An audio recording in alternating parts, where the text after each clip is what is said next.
So we're going to look at distance and displacement problems. So in this first problem, a girl runs 150 meters along a straight path, realizes she dropped her AirPod, turns around, runs 40 meters back, finds her AirPod, and then she's going to turn around and continue in the original direction for 300 more meters. So when we're looking at distance and displacement, we are essentially looking at the movement or the motion of this object or this girl, but from two different perspectives. So the first question is, how far is the girl from her starting position? And that is displacement. And the second question is, how far or what is the total distance traveled by the girl? And this is distance.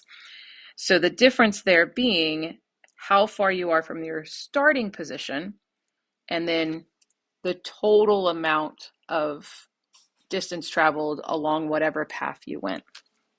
Okay, these two numbers can be the exact same if you're just going in a straight line, but since she goes back and forth, you're going to get two different answers. So displacement is, in this problem, we don't know where she started. We just know that she moved 150 meters from wherever she started. So we're just going to call her initial position 0. She starts at the 0 mark.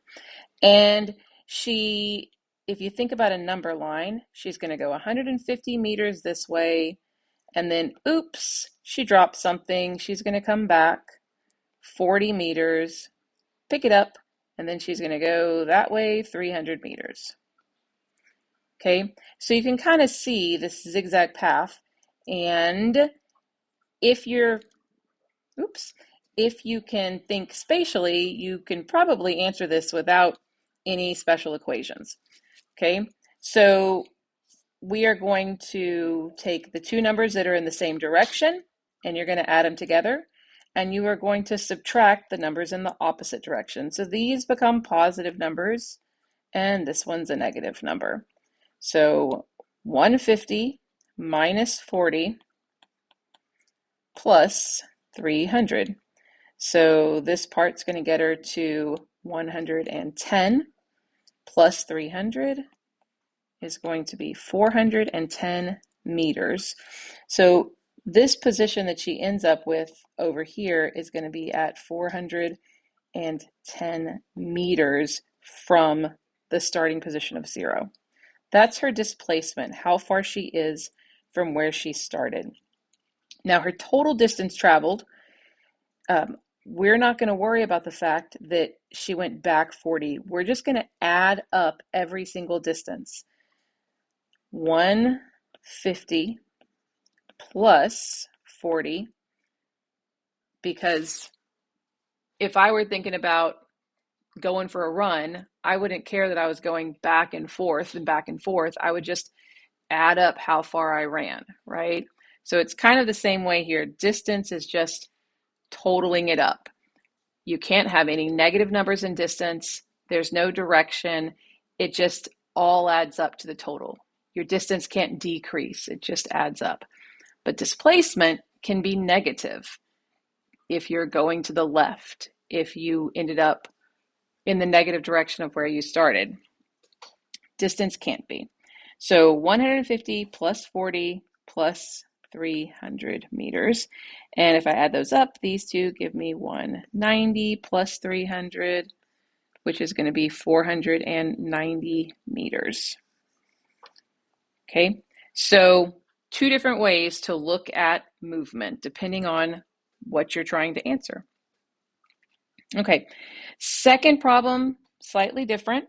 So an object starts at a position of 15 meters relative to the origin, so 15 meters to the right of the origin. It moves 37 meters to the left along a straight path, and then 12 meters to the right. Okay, so what's the displacement of the object? What's the final position of the object? Where did it end up?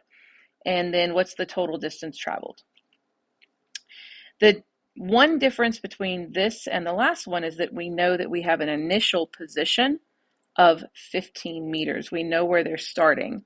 So if we were drawing a number line for this object, we're starting at 15 meters, okay, to the right of the origin. It's then going to move from this position, it's going to move back 37 meters. So that's going to take it past zero, right? Its new position isn't at 37 meters. It moved 37 meters that way, this distance. And then it moves 12 to the right. So from there, it's going to go 12 to the right. And it's going to end up somewhere right here. And we'd like to know what that is. So for displacement, again, we have these two displacements here. We have 37 meters and 12 meters. So you can think of it that way, and you can say negative 37 meters was the first displacement, and then the second displacement to the right was 12 meters. And that puts you with a displacement of negative 25 meters. Okay. You could also just think of it as being, if you call you could do 37 minus 12, which is equal to 25. And you can tell that 37 is bigger than the 12. And so you're going to be 25 to the left in the direction of the big number. Okay. So there's two ways to look at that. But that displacement is going to be negative 25 meters or 25 meters to the left.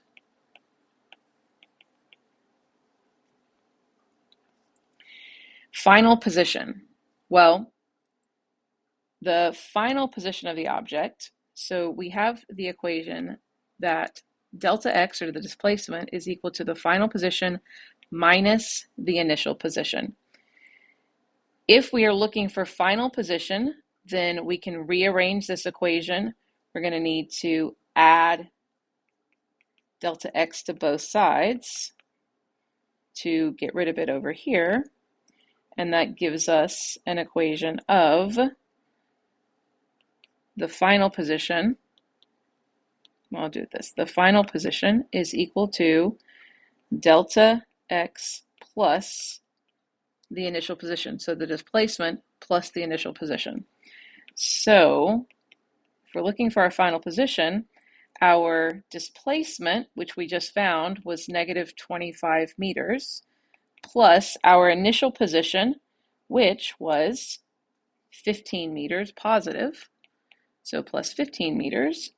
And so our final position is going to be negative 10 meters, or 10 meters left of where we started. However you want to write that. The total distance traveled.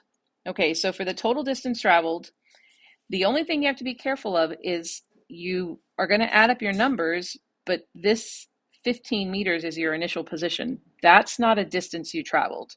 You traveled 37 meters and then 12 meters.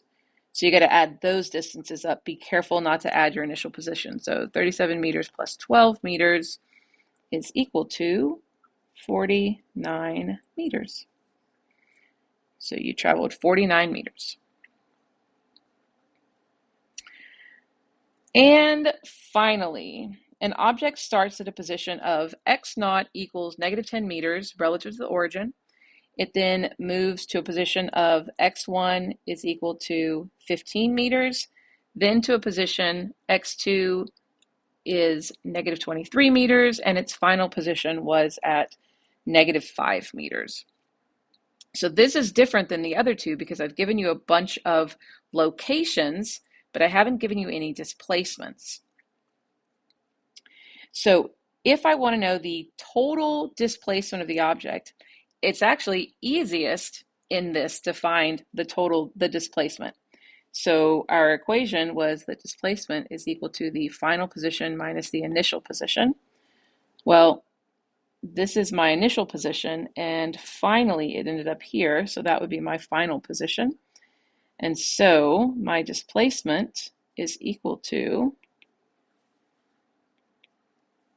My final position was -5 meters minus my initial position, which was -10 meters. Minus a negative is a positive. And so I get -5 plus 10, which is plus 5 meters, or 5 meters right. Okay,